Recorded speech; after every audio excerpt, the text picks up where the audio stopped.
салом бинандагони арҷманди радиои озодӣ. имрӯз ҷумъа 13 сентябр аст ва мо бо ҳамкоронам дар тоҷикистон ва шаҳри Прага шуморо ба дидани барномаи хабарию таҳлили ахбори озодӣ даъват мекунем. ҳоло бо мавзӯъҳои асосии ин барнома шинос шавед. дар Русия як сиёсатмадори тоҷикистониро ки барандаи интихоботи шаҳри Пушкина шуд, водор карданд аз курсии депутатӣ даст кашад. домодҳои ҷавон дар Тоҷикистон барои фирор аз хидмат дар артиш арӯсонашонро танҳо гузошта ба муҳоҷират мераванд. баъди зангирӣ 44 рӯз истодам. агар аблава намешуд, то зимистон меистодам. баҳси нодире дар Тоҷикистон. волидон барои талаби пул дар мактаб ба додситон муроҷиат карданд. мудири мактаб ба додгоҳ шикоят бурд. дар инҷа дақиқан гуфта шудааст ки ман гапҳои дағалона задам ва таҳдид кардам, аммо ягон далел нест. дар Русия як шаҳрванди тоҷиктаборро ки дар интихоботи вакилони маҷлиси шаҳри Пушкина вилояти Москав баранда шуда аст, баъди 4 рӯзи пирӯзиаш зоҳиран маҷбур карданд ки аз мақоми вакилиаш даст кашад. Баҳромҷон Ҳасанов дар Тоҷикистон бузург шуда шаҳрванди Русия аст. ӯ ҳафтаи гузашта дар интихоботи маҳаллии ҳавзаи Пушкина вакили маҷлиси шаҳрӣ интихоб шуд ва номзади ҳизби Русияи воҳид, ҳизби раиси ҷумҳур Владимир Путин буд. маълум нест ки чаро Баҳромҷон Ҳасанов аз мақомаш даст кашид, вале дар маҷлиси вакилон гуфтанд ки ӯ ба сабаби беморӣ ариза додааст.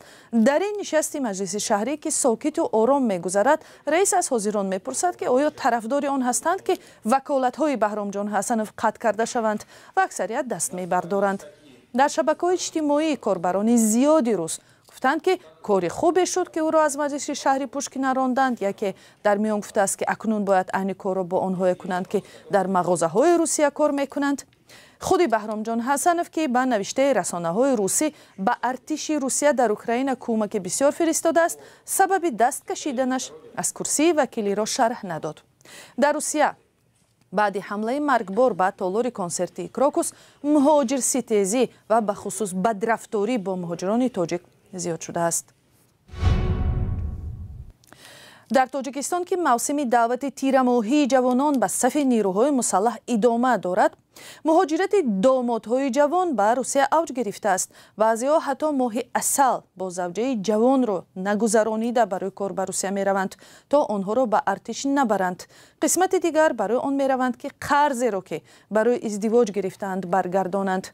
гузориши ҳамкорони мо аз бахши мигрант медиаро Шаҳлойгул Хоҷа тақдим мекунад. гузориш бо садои як домоди нав оғоз меёбад. мисли ман омаданд Русия 3 солу 5 сол кор карданд, рафтанд Тоҷикистон, зан гирифтанд, 1 моҳ истоданд ва баргаштанд, омаданд. фармони даъвати тирамоҳӣ ба артиши Тоҷикистон 27 август имзо шуд. бархе ҷавонҳое ки баъди хатми даъвати баҳорӣ ба ватан баргашта буданд, тоза издивоҷ карданд, вале бо даъвати тирамоҳӣ дубора ба Русия мераванд. 18 июн Тоҷикистон рафтам, 23 июн издивоҷ кардам. баъди зангирӣ 44 рӯз истодам. аз 23 июн то 5 август 44 рӯз мешавад. агар аблава намешуд, то зимистон меистодам, то охири декабр, то январ меистодам. ҳарчанд даъват моҳҳои октябр-ноябр сурат мегирад, номнависии ҷавонон аз моҳи август шурӯъ мешавад.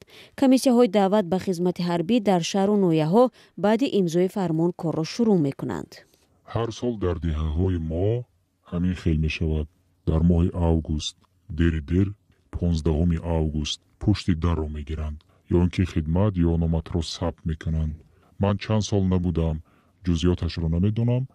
бачаҳои деҳа мегӯянд ки ҳамин хел мекунанд. омбудсмен гуфт соли 2023 дар артиши Тоҷикистон 40 сарбоз ҷон додааст. якум ин муносибатҳои ғайриоиномавӣ, ҳолатҳои худкушӣ ё ба марг расонидани сарбозон дар вақти амн, яъне ягон ҷанг нест, ҳолати ҷангӣ несту дигар. дуюм ин шароити будубоши на он қадар хуб, чунки вақте ки сарбоз бармегардад ва нақл мекунад, بسیاری سربازا وقتی که برمیگردن مثلا میگویند که من خدمت کردم، من به همه خانواده‌ام، دوست و رفیقانم، همسیفا، همکوشم، همسایه‌ها میگویم که نروند خدمت. این عامل‌ها باعث شدند که مهاجران جوان تنها در موسم غیر دعوت به وطن آیند.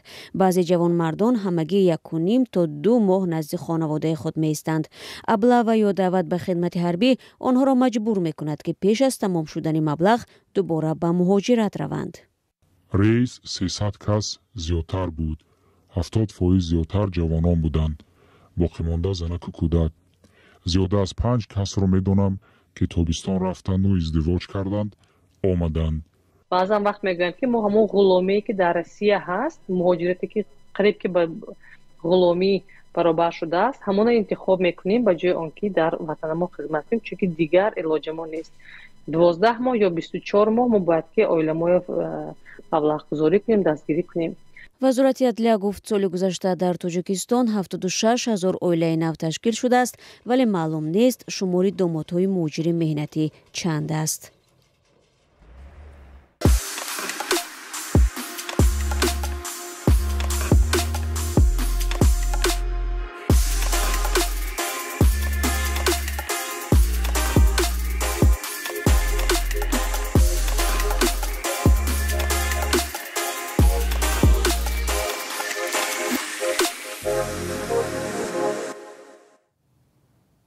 در دوشنبه بحث یک ساکن پایتخت با مدیر مکتب تا به دادگاه رفته است.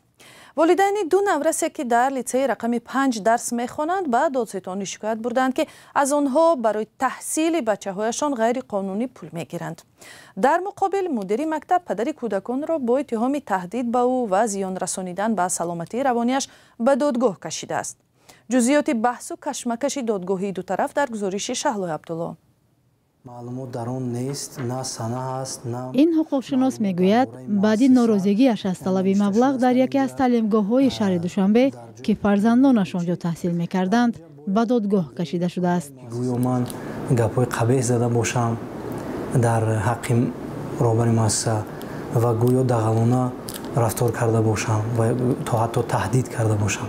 اما یگان اثبات برای این دلیل نمیدونم. در اینجا دقیقاً گفته شده است که من گپ‌های دغلانه زدم و تهدید کردم، اما یگان دلیل نیست. بحث با رهبریت لیسه رقم 5 بعد آن شروع شد که او برای طلب پرداخت پول درس‌های اختیاری علاوگی که فرزندانش در آن اشتراک نکردند به دادستانی شهر دوشنبه شکایت برد. میگوید رهبریت لیسه حق نداشت پول طلب کند، زیرا میان آنها قرارداد امضا نشده است. در جواب مقامات پروکراتوره تصدیق کردند که واقعا وجه‌هایی که من آوردم، دلیل‌هایی که من آوردم تصدیق خود را یافتند و با شعبه معارف ناحیه اسماعیل سامانی به اندیشه من پیشنهاد ارسال نمودند که دیرکتور مکتب نرزیه با جوابگری قطعی انتظامی کشیده شود. بیبی صفیه نرزیه و مدیر لیسه نخواست در این باره صحبت کند. وکیل دفاع او در صحبت تلفنی به رادیو آزادی گفت قضیه را بعد خاتمه بحث دادگاهی میتواند شرح دهد. در شکایت نرزیه و به دادگاه اسماعیل سامانی آمده است با مقامات دخلدار درباره من رفته عرض شکایت‌های بی‌اساس کرده من را در حالت ناخوش و به سلامتیم ضرری کلان رسانده است. یک مسئول لیسه گفت خانواده امینوف‌ها برای نپرداختن مبلغ باید از پیش عریضه می‌نوشتند که فرزندان آنها در درس‌ها اشتراک نمی‌کنند. در حالت پدر و مادر میتونه اشتراک نکنه که ای سرشوی هم درس‌ها مقصد عریضه قطعی فرزند ما مقصد نمیخواه که درس لاگی را خونه در همین صورت میتونه که پدر و مادر چی کنن ای درس‌ها آزاد شود. در وزارت معارف گفتند اشتراک در درس‌های علاوگی پولکی اختیاری است. در ماده 58 قانون جمهوری اسلامی درباره معارف چنین آمده است که در مؤسسه‌های تعلیمی دولتی با خواهش پدر و مادر تعلیم پولکی در اساس شرطنامه که مبلغ آن به صورت حساب بانکی مؤسسه وارد می‌گردد تشکیل کرده می‌شود. بحث جمع‌آوری مبلغ در مکتب‌های تاجیکستان همه‌ساله با آغاز شدن سال نو تحصیل داغ می‌شود. رئیس جمهوری تاجیکستان امامعلی رحمان هم 1 سپتامبر در پیام سالانه‌اش به مناسبت آغاز سال نو تحصیل تنقید کرد که در مکتب‌ها تا حال با هر بهانه از خوانندگان پول جمع می‌کنند.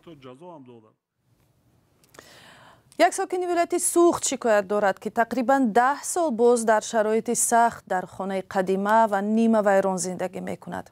این زن میگوید مراجعت‌های با تکراری او به مقامات پنجکند مشکلش را حل نکرد. منصبداران در نامه‌های رسمی گفتند که امکانی ساختمان منزل زیستش را ندارند. یک صاحبکار محلی دستی کمک دراز کرد ولی اون هم ناکافی بود. فرزان محمدی گزارش میدهد. من دیوارم کپیدگی من خوندم ندارد. این دیوار کونه خودم بود. من هایلو زیای دیوار آب. این زنی سال خورده از آمدن فصل سرما در هراس است. زیرا وی منزلی گرم و بی‌خوف برای زیست را ندارد. این کلبه‌اش را سال 2018 یک صاحبکار محلی با سفارش رئیس ولایت سوخت ساخته است. اما به قول رحمت و با گذشت وقت اندک خانه‌اش دیگر باره در حالت صدمه‌ای قرار گرفت. حالا او ترس دارد که به داخل این منزل نو بنیادش درآید. زیرا احتمال ناگهان دیوارهای خانه‌اش به بالایش می‌افتند. جناب احمدزاده سفارش داد کریم رحمانقل به کریم رحمانقل 2018 نهم ایول می دهم ایون می آمد. قشت پشت آوریخ من همه خانه یک ماه بعد ساخت. من ویاش خالتیده رفت. انا دیدی؟ ایناش خالتیده رفت. من این با نام فندر زمستان که باشم همینجا نام اینجا برو. او میگوید این حوله از شوهرش باقی مانده است. آنها نیت داشتند که خانه‌های کهنه را تخریب کرده به جایش منزل نو بسازند. با این مقصد همراه چند سال مبلغ جمع کردند. ولی مرگ شوهر سبب شده است که پولها را به مراسم عزاداری و دیگر خراجات خانواده صرف کنند. مرده که مردن حاضر دو کس. مردن ندارم. پسرم ندارم. مثالی گفت یک این اپراسته شد با بندیسه خورم دوست اپراسته شد. شرایطم باز من توی چه کار میکنم مکتب میروم 1300 سم هم می. استماع رحمت و همچنین برای جراحت چشمش معیوب گروه دوم است و 200 سامانه نفقه ماهانه میگیرد. اینچنین در رویخط کمبزاعت ها نیز هست. بارها کوشش کرده است که معاش ماهانه‌اش را جمع کرده خودش منزلش را بنیاد کند. اما موفق نشده است. جای زیست این خانواده در یک خیابان مرکزی شهر پنجکند است. 6 سال بازم من همین حکومت به حکومت در بدگیم. دوشنبه رفتم دستگاه اجرایی گفته شما رو بید من رئیس شهر میگم تلفن کردم گفتم اجرا نشه. در جواب رسمی حکومت شهر پنجکند به مراجعت استماع رحمت و ماه سپتامبر سال گذشته نوشته شده است که در سمیت خراجاتی سال 2023 برای تعمیر منزل استقامتی شهروندان مبلغ جدا کرده نشده است. حکومت شهر پنجکند در یک جایگی با کارخانه دولتی فرعی خواجگی منزلی کمونالی و صاحبکاران منزل را تعمیر می نماید. اما با گذشت یک سال از این تصمیم هیچ اجرایش به نظر نمی رسد. فعلا هر عائله کمبزاعت در تاجیکستان سالانه از دولت 8 نشان دهنده برای حسابها یا اطراف 600 سامانه کمک می گیرد. قرار است مبلغ سال 2025 از 700 سامانه بیشتر گردد. با وجود زیادشوی یاری‌های دولت به خانواده‌های نادار، کارشناسان حجم کمک‌ها را ناچیز می‌دانند. در پاسخ به این موضوع، مقامات می‌گویند بودجه کشور همین ظرفیت کمک به عائله‌های نادار را دارد و بس. من همینجا به آبادی می‌کنیم.